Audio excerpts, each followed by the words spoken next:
basi kila kitu kitaharibika, kwa sababu afya haiko sawa sawa.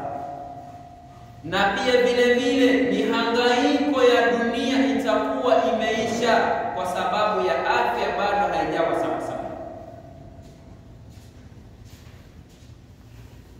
Sasa kwa neema hizo kakupa na neema ya fikra iliyokuwa sawa sawa, ukaitumia fikra hiyo kumkumbuka Allah subhanahu wa ta'ala na kuweza kufika sehemu tukufu kama hii.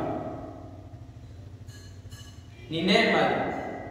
Wapo wenye afya zilizokuwa sawa sawa, lakini neema ya fikra wamenyimwa, hawana, na wanasikia wito kabisa wa swala, lakini kwa ile fikra ya kutambua sisi tumekuja katika ulimwengu huu kwa lengo gani, hawana.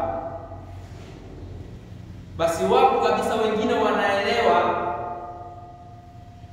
mpaka ni wajibu kwetu sisi kufanya ibada, lakini kwa ule ukaidi tu basi anaamua mimi ni mimi, najiweza mwenyewe.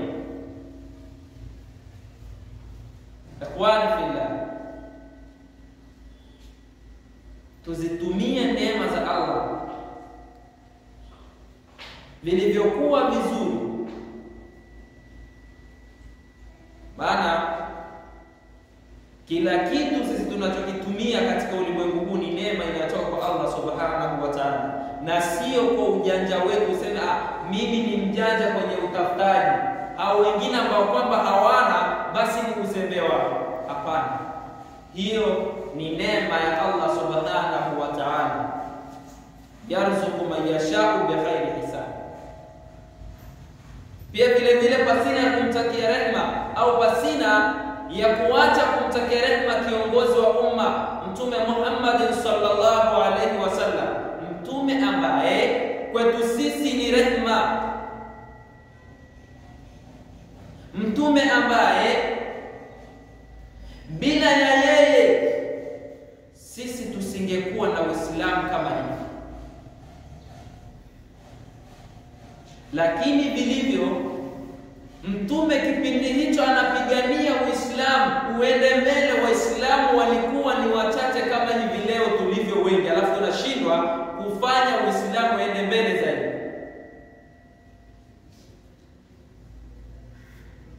Inatokea kwa wingi wetu huu, basi ndio wingi kukanyagana kwenye masala ya dini, pasina ya kusimama tu njia iliyonyooka na tuwe kitu kimoja.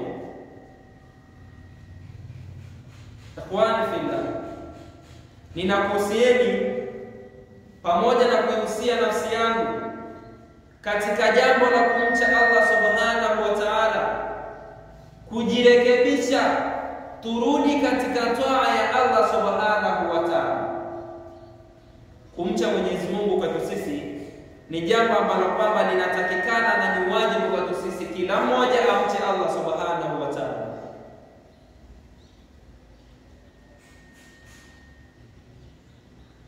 Na Mwenyezi Mungu anatueleza faida za uchamungu. Anasema wa may yattaqillaha yaj'al lahu makhraja wa yarzuqhu min haythu la yahtasib. Na akaendelea kusema wa may yattaqillaha yaj'al lahu min amrihi yusra. Hizo ni faida za kumcha Allah subhanahu wa ta'ala.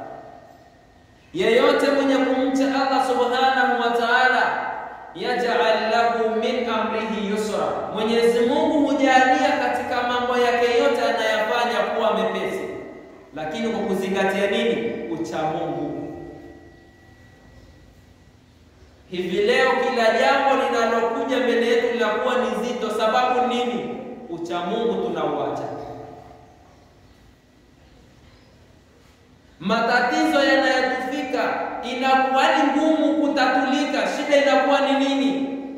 Uchamungu tumeuacha. Wakati yeye Mwenyezi Mungu anasema kabisa wa may yattaqillaha yaj'al lahu makhraja, yeyote mwenye kumcha Mwenyezi Mungu, Mwenyezi Mungu humjalia kuwa na ufumbuzi na matokeo yaliyokuwa mazuri. katika mazonge mbalimbali na mitihani mbalimbali atakayopitia. Mwenyezi Mungu sio Mungu.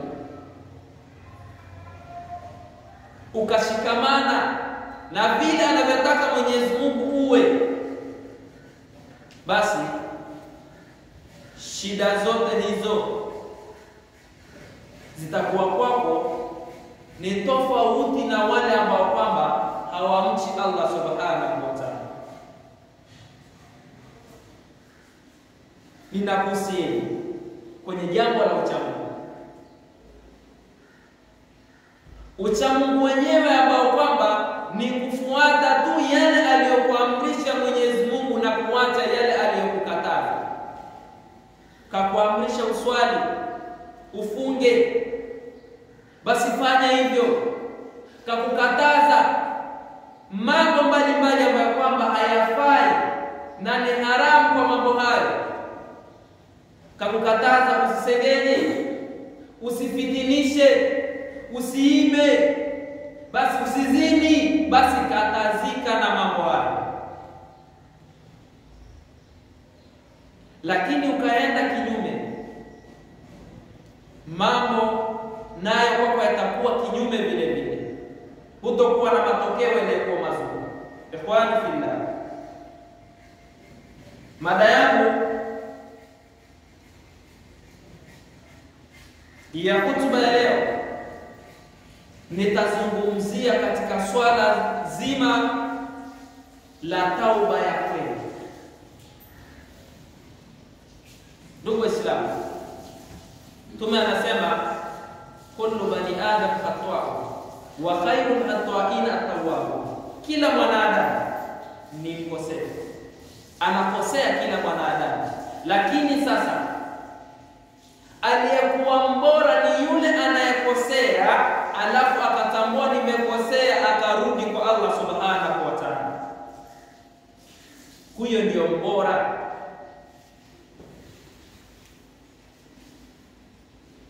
Kutubia ni jambo ambalo kwamba ni lazima kwetu sisi. Maana Mwenyezi Mungu mwenyewe anatueleza ndani ya Qur'an, baada a'udhu billahi minash shaitani rajim, ya ayyuhalladhina amanu tubu ila Allahi tawbatan nasuha asa rabbukum an yukaffira ankum sayyi'atikum wa yudkhilakum jannatin tajri min tahtiha al-anhar. Mwenyezi Mungu anazungumza na waumini. Kwa nini kaja kuzungumza na waumini? Kwa sababu anatambua asiyekuwa muumini hawezi kufanyia kazi ujumbe huu. Ya ayyuhalladhina amanu, enyi mliokuwa mmeamini, tubu ila Allahi taubatan nasuha, tubieni kwa Mwenyezi Mungu tauba zilizokuwa za kweli. Asa rabbukum ayukaffira ankum sayyi'atikum, hakika Mwenyezi Mungu atakusameheni madhambi yenu. Sio hivyo tu, baada ya kusamehewa, wayudkhilakum jannatin tajri, na atakuingizeni nyinyi katika pepo ambayo kwamba hupita chini yake mito ya mito. Baada ya kuwa lakini wewe umetubia.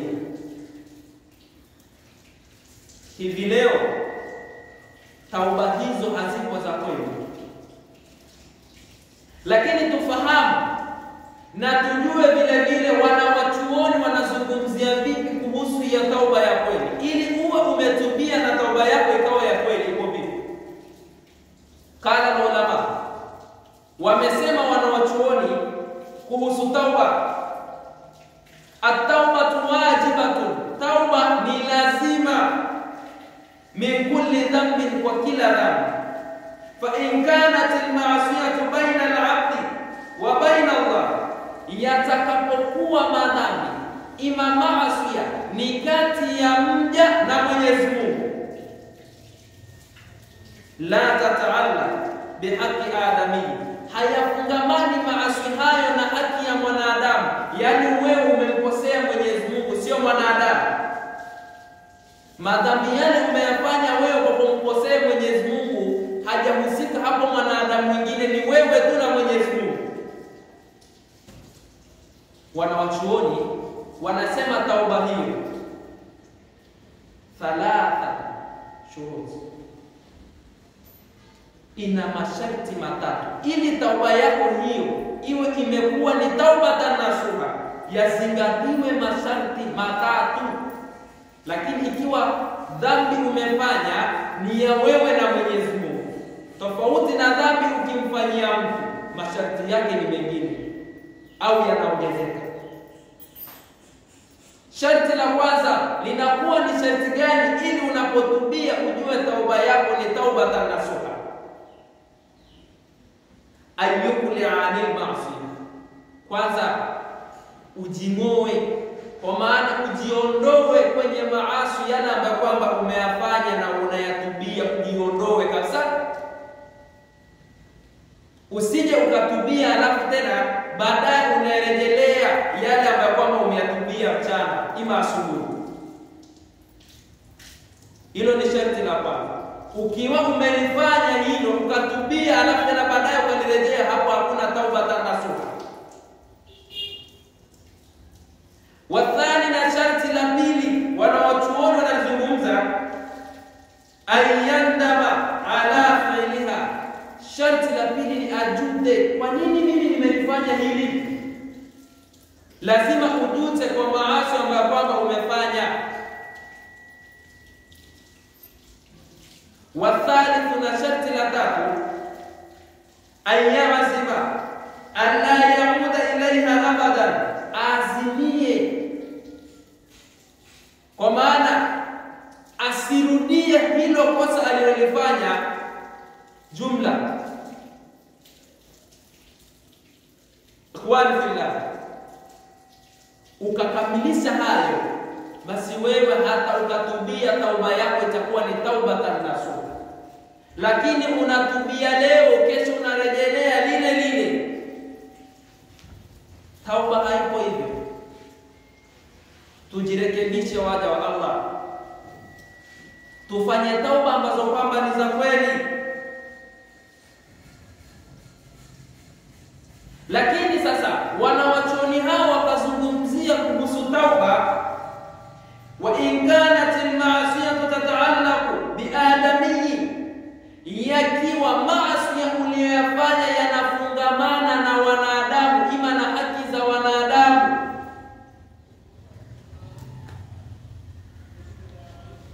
fashurutuha arba'atu, sharti zake zinakuwa ni 4.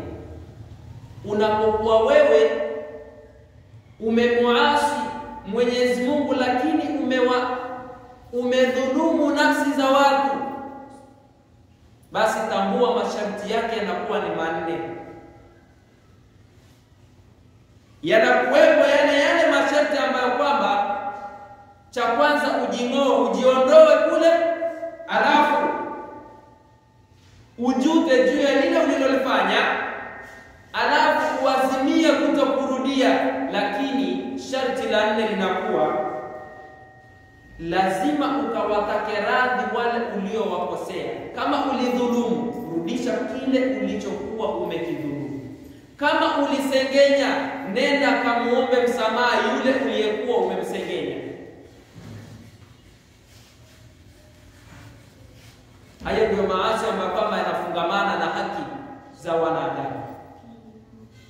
Umeiba, basi rudisha kile ulichokuwa umekiiba,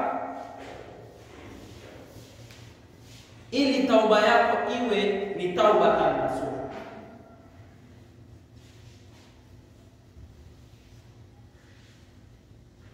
Ikhwani fillah, Mwenyezi Mungu anatuambia, watubu ila Allahi jamia ayyuhal mu'minun la'allakum tuflihun. Tubieni enyi waja wa Allah, hakika nyinyi mtafaulu.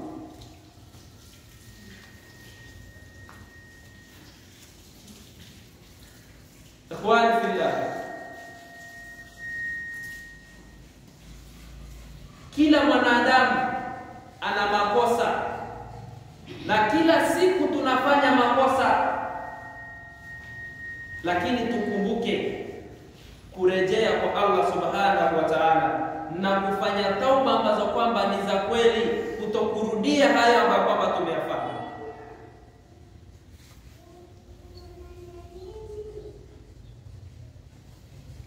Akhwani fillah,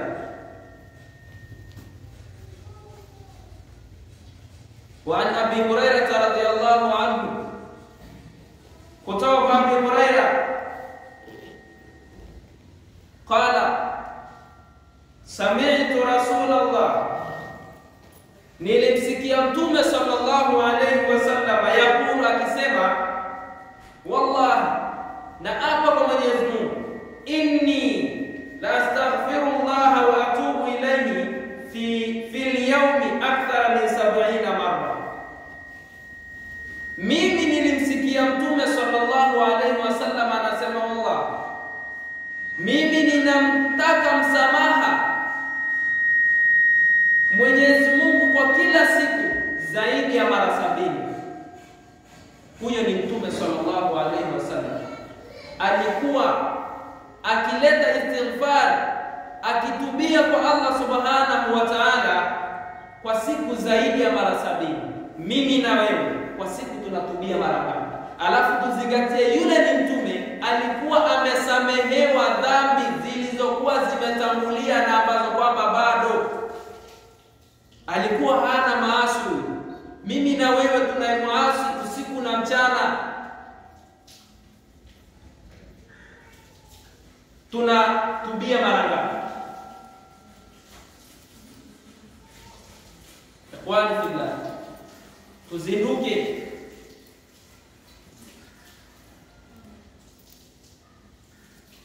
Hatujui kwenye ulimwengu huu tutaishi muda gani. Turudi kwa Allah subhanahu wa ta'ala ili Allah aweze kutupa pepo yake. Sio hivyo tu, Mtume sallallahu alayhi wasallam anasema, inna Allah ta'ala yabsutu yadahu bil-layl liyatuba musii'an nahar. Hakika ya Mwenyezi Mungu anakunjua rehema zake mchana ili atubie yule aliyekosea. Inna Allah ta'ala yabsutu yadahu bil-layli liyatuba musii'an nahar, anakunjua rehema zake ili atubie yule ambaye kwamba kafanya makosa mchana. Wa yabsutu yadahu bin-nahar liyatuba musii'al layl, na anakunjua rehema zake mchana liyatuba al-layl, ili atubie musii'al layl, aliyekosea usiku.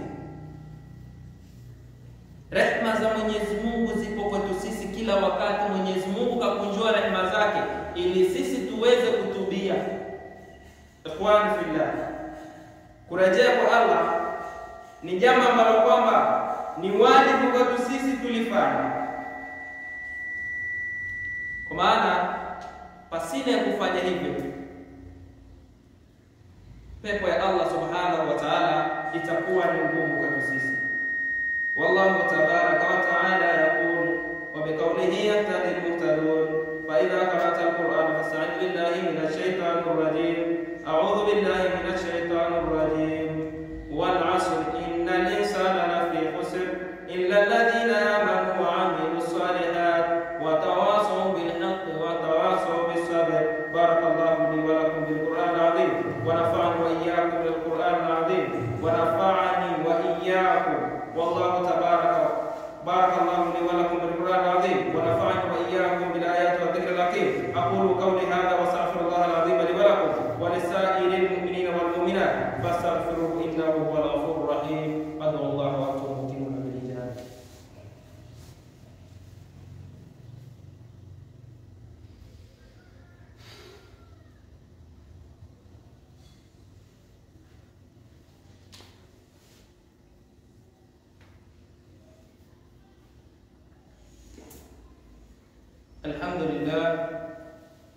الحمد لله الذي يولج الليل في النهار ويولج النهار في الليل وجعلهما خلفة لمن أراد أن يذكر أو أراد شكورا وأشهد أن لا إله إلا الله وحده لا شريك له وأشهد أن محمدا عبده ورسوله اللهم صل وسلم على أشرف الأنبياء والمرسلين أما بعد فيا عباد الله أوصيكم ونفسي في طاعة الله عز وجل مرة ثانية وادعو الله بعد يحمد الله سبحانه وتعالى na kumtakia rehema kiongozi wa umma Mtume Muhammad sallallahu alaihi wasallam, ninakuhusieni pamoja na kuihusia nafsi yangu katika swala la kumcha Allah subhanahu wa ta'ala mara ya pili.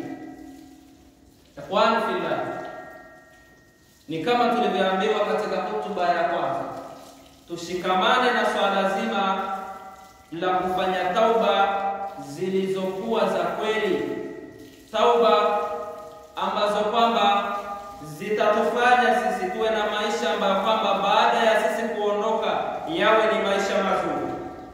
Ikhwani fillah, ni wajibu kwetu sisi na ni wajibu kwa kila mwanadamu aweze kufanya hivyo, kwa sababu kila mwanadamu ni mkosefu na kila siku tunakosea usiku na mchana. Ikhwani fillah, Mwenyezi Mungu anasema katika hadithi al-Qudsi ya kwamba ya ibn Adam, ewe mwanadamu, la takun mimman yansau fi tauba, usiwe miongoni mwa wale ambao kwamba wanasahau kutubia, wayutawwilul amala, na wanarefusha malengo kwa mimi nitafanya kitu hiki baada ya muda fulani. Usiwe hivyo. La takun mimman yansau fi tauba, usiwe ni miongoni mwa wale ambao kwamba wanasahau kufanya tauba, wayutawwilul amala, na wanarefusha kuwana tamaa za kidunia na kujiwekea malengo, labda mimi mwaka fulani nafanya kitu fulani. Mtume anasema law ra'aita al-ajala wa masira wa baghatta al-amala wa quruna, la ungeliona ule muda uliobakia kwako wewe kuishi katika ulimwengu huu, basi abu'adha al-amala wa quruna, ungechukia kujiwekea malengo na ungechukia zaidi kule kudanganyika na starehe za kidunia. La takun mimman yansau fi tauba wa yutawwilu al-amal, usiwe miongoni mwa wale ambao kwamba wanasahau kutubia, kurejea kwa Allah, na wanarefusha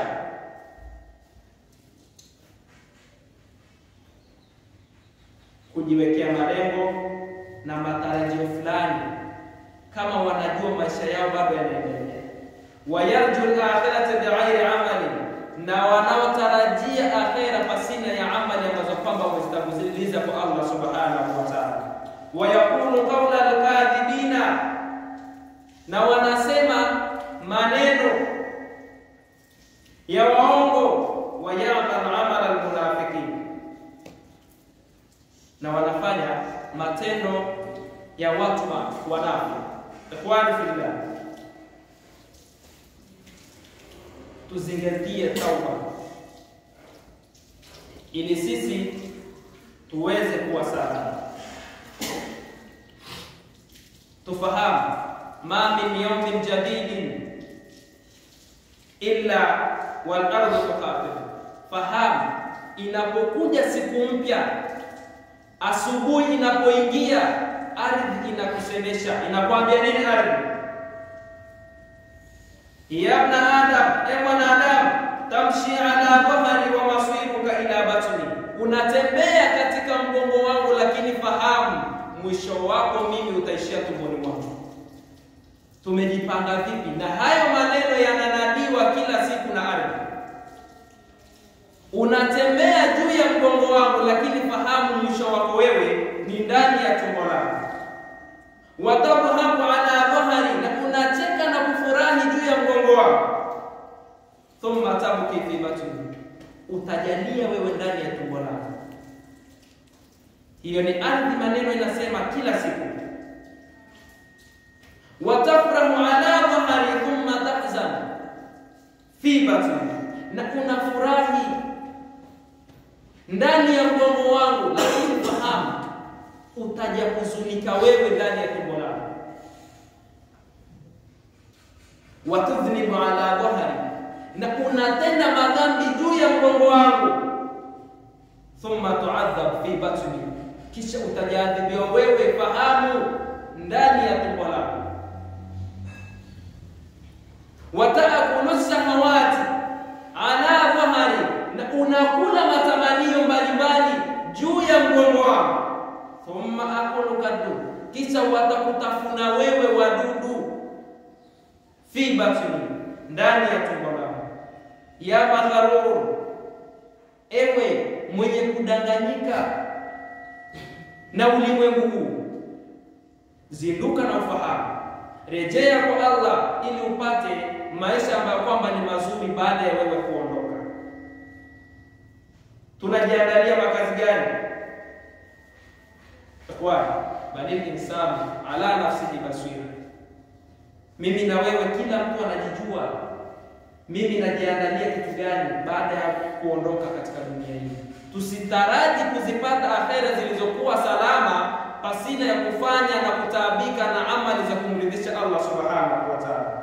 Mwenyezi Mungu ajalie tuwe ni wale wenye kufanya tauba za kweli na kurejea kwa Allah subhanahu wa ta'ala, ili atupe pepo iliyokuwa nzuri. Inna Allah wa malaikatahu yusalluna 'alan nabi ya ayyuhalladhina amanu sallu 'alayhi wa sallimu taslima.